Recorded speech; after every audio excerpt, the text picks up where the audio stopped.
In Thompson Carlo versus Commissioner of Police of the Metropolis, the court decided 3 interim applications. The main issue was the claimant's request for a costs capping order under the Criminal Justice and Courts Act. Both sides agreed that reciprocal caps were suitable, but argued over the amounts. The claimants wanted an asymmetric order. They asked for their own costs liability to be capped at £40,900 and the defendants at £107,700. The defendant argued for identical caps of £107,700. The court focused on the parties' resources.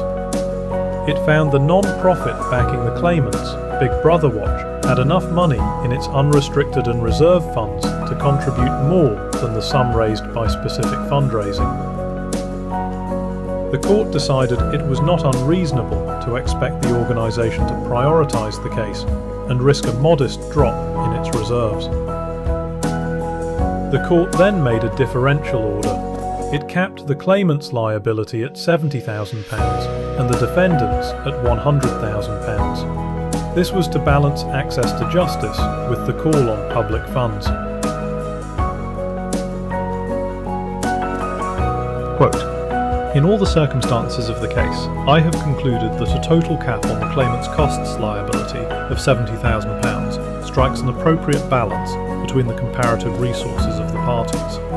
It strikes a fair and just balance between the competing interests of access to justice for the claimants and the call on public funds that will be needed to defend the claim."